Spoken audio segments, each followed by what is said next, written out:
L'Afrique libre ou là? Mort. L'Afrique libre ou là? Mort. L'Afrique libre ou là? Mort. On ne lâche rien. On ne lâche rien. On ne lâche rien. La patrie ou la mort? La patrie ou la mort? Nous allons vaincre. On a déjà vaincu. Allez. C'est bon, hein?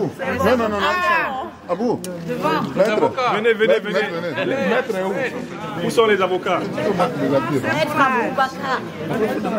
Maître, jetez votre cigarette, vous venez, parce que ce que vous avez fait aujourd'hui, c'est important, et vous devez le marquer, comment dirais-je? Jeudi 28 novembre 2024, dans la cour du tribunal de Rouen, au 34 rue des Juifs, rue aux Juifs, ici en Normandie. Nous sortons du tribunal où j'ai été traîné par la volonté de la dictature d'Emmanuel Macron, lequel a décidé de faire taire toutes les voix africaines qui critiquent la politique africaine de la France et qui me considèrent comme en réalité une cible privilégiée parce que mon enseignement citoyen éveille des millions d'Africaines et d'Africains et est écouté davantage que les chaînes de propagande néocolonialistes comme RFI, France 24, BFM, TV5 et consorts. LCI, je n'en parle même pas. Est-ce une chaîne? Je suis ici parce que, incapable de me prendre en défaut dans mon métier, où depuis 2021 il me persécute, le dictateur Emmanuel Macron a choisi de tenter d'instrumentaliser la banale gestion d'une association de loi 1901 dont je suis le président. Elle s'appelle Croche Parti de Paris pour Guillaume Soro. Elle a levé 5 collectes de dons dont l'objectif avait été clairement indiqué à l'opinion internationale. Et quand j'ai levé ces collectes pour cette association, il a été précisé que les fonds qui seront collectés seront acheminés aux bénéficiaires, dont tout le monde peut aujourd'hui encore aller vérifier le nom. Vérité. De ces fonds, j'ai été bénéficiaire de 2 collectes qui s'élevaient à pratiquement 33 000 euros. Je n'en ai récupéré que 28 000, laissant dans les comptes de l'association pour aider à d'autres personnes, aider d'autres personnes et d'autres causes, laissant près de 8 000 euros. Les fonds qui étaient destinés à l'accueil du président Guillaume Kibafori Soro, ici en France, dans le cadre de ce que nous avons appelé les cloches parties, ont été correctement utilisés. Le président Soro a délivré plusieurs fois un quitus de la gestion de tous les fonds de l'association, qui a été bâti en 2019 sous son instruction. Pour les fonds qui concernent la rénovation de la tombe du leader Félix Moumié à Conakry, ils ont été utilisés à cette fin. Et cette tombe est aujourd'hui rénovée, tout le monde peut le constater. En vérité, j'ai été traduit ici parce qu'on m'accusait d'avoir abusé de l'association dont je suis le président et dont, selon les règles, je suis le seul à pouvoir demander que les droits soient reconnus devant les tribunaux. En fait, pour que l'association Cloche Parti de Paris pour Guillaume Soro se plaigne, il faut que le président se plaigne. Or, moi, le président, je ne me suis pas plaint. On m'a traîné ici pour m'accuser de m'être abusé moi-même. On a tenté de créer de la zizanie, mais avec échec, entre le trésorier, à l'origine avec moi, unique membre de l'association, Souleymane Traoré, qui n'est pas ici, qui est là. On a tenté de créer de la zizanie entre nous, dans l'espoir que lui ou moi nous nous plaignions l'un de l'autre, et que cela soit utilisé comme un motif. Nous sommes restés unis et soudés. À l'exemple de notre leader ivoirien Guillaume Kibafori Soro qui dit que c'est quand c'est dur que les durs avancent. Exact. Ils ne nous ont pas pris en défaut. Il n'y a personne en France qui m'accuse d'avoir abusé de sa confiance. Monsieur Macron a raté le premier coup quand le 20 octobre 2023, le procureur de Rouen a classé l'affaire sans suite en disant que l'infraction n'était pas caractérisée. Nous sommes témoins. L'affaire avait été classée le 10 octobre 2023. Qu'est-ce qui peut expliquer qu'un an et 4 mois plus tard, on réveille l'affaire pour m'accuser de ce que le procureur de Rouen a trouvé infondé le 20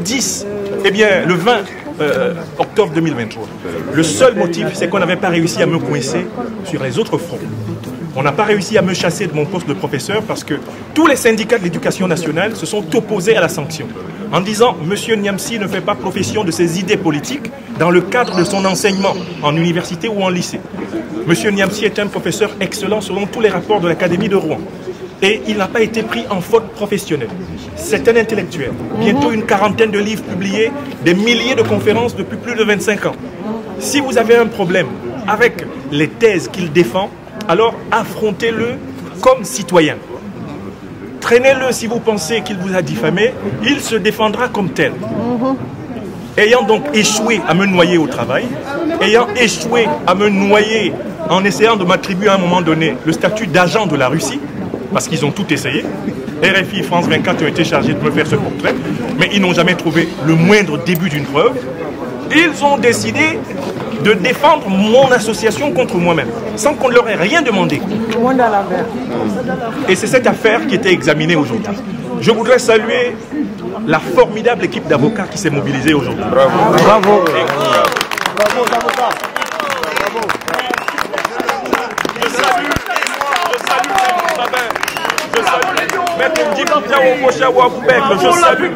Je salue Maître Senda, je salue Maître Balonga, je salue, eh bien, chacune et chacun de ceux qui sont venus ici à nos côtés faire dire et entendre le droit. Les Africains se sont mobilisés comme depuis longtemps on ne l'avait plus vu. Plusieurs de ceux qui m'entourent sur les marches de ce palais sont venus de l'autre bout du monde, de l'autre bout de la France, de l'autre bout de l'Europe. Certains viennent du Canada, certaines viennent des Comores, spécialement pour me montrer que l'engagement pour lequel je souffre est le leur, qu'ils le partagent. Je voudrais qu'ils soient salués, féliciter le peuple africain qui a compris que partout où nos droits sont piétinés, nous devons être unis comme un seul homme pour faire reculer l'imposture. Il y a 4 thèses pour lesquelles on me persécute en France. Je les martèle ici, sur le perron du palais de justice. Première thèse, j'appelle au retrait pacifique de toutes les troupes françaises du sol africain. Parce que l'occupation coloniale s'est terminée.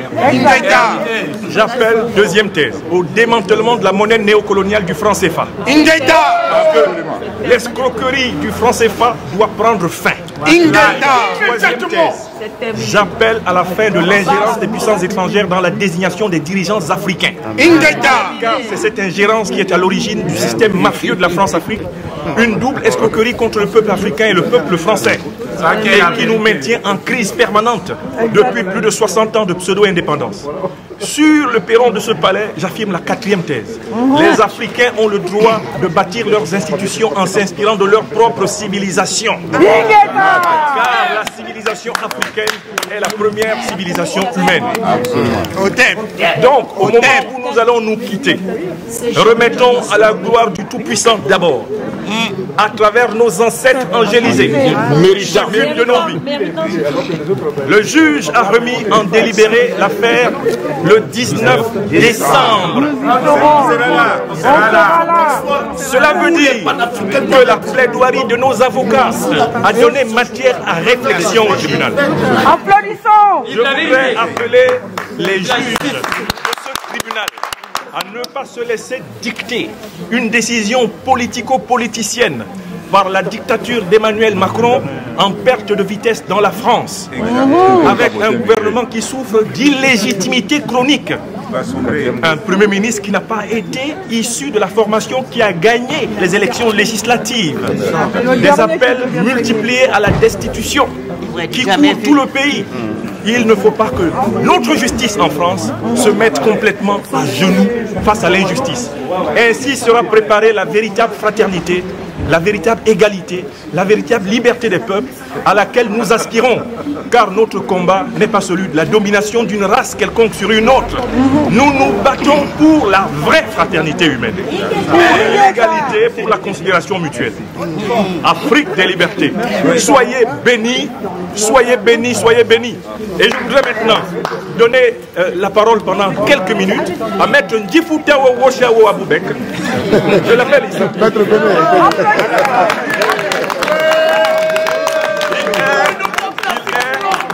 Le président du collectif. Il est est le président du collectif des avocats qui se sont mobilisés comme un seul homme. Oui, bien. Il y a la place. Il y a la place. Monte encore. Voilà. Donc, maître, vous avez la parole. N'oubliez pas que nous sommes ici dans l'espace d'un tribunal et que ce sont des paroles qui ont été préparées, qui sont dites ici. Ce n'est pas un meeting politique. Non. Après que mon avocat aura fini, la parole officielle de ce qui se tient ici sera arrêtée là. Parce que tout ce qui peut être dit ici et qui n'a pas été contrôlé avec nos avocats peut être utilisé contre nous. Je demande pardon à mes frères et sœurs qui sont venus et qui ont des choses dans le ventre. On peut se les dire ailleurs. Ici, nous sommes enregistrés, nous sommes écoutés et ce que nous disons ici peut être utilisé contre nous. Exactement. Voilà pourquoi Maître Difutao Rochawa Boubek, au nom du collectif des avocats, va vous donner ses impressions au sortir de cette journée éprouvante, puis nous allons nous organiser pour quitter ces lieux. Merci, professeur. Merci. Vous avez la parole, cher maître. Bien, merci beaucoup. Tout d'abord, je remercie mes confrères ici présents. Maître Senda derrière, Maître Alexis Ou que je ne vois pas, qui arrive. Où sont les avocats? Maître Balonga. On applaudit. On applaudit. Venez.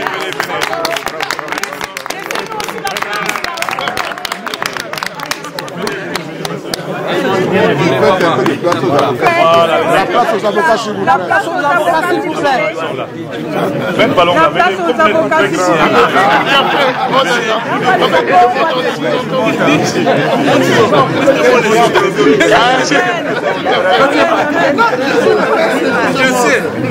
Voilà, allons-y. Donc, maman, ça va, hein? Allons-y. La parole est à Maître Abou. Merci. Donc, je remercie tous les confrères et la consoeur ici présents qui se sont associés à cet énième combat. Nous sommes ici par la volonté et la détermination des mercenaires de l'administration que nous avons toujours dénoncés. Nous avons pu, à travers les arguments, les moyens déployés devant le tribunal correctionnel de Rouen ce jour, démontrer que ce qui est reproché à M. Nyamsi Franklin n'est rien d'autre qu'une machination et une tentative d'instrumentalisation de la justice française. Je demeure entièrement convaincu, ainsi que mes confrères et ma consoeur ici présents, qu'il en sortira blanchi au nom du peuple français. Je vous remercie. Merci beaucoup. Voilà. Maintenant, retirons-nous.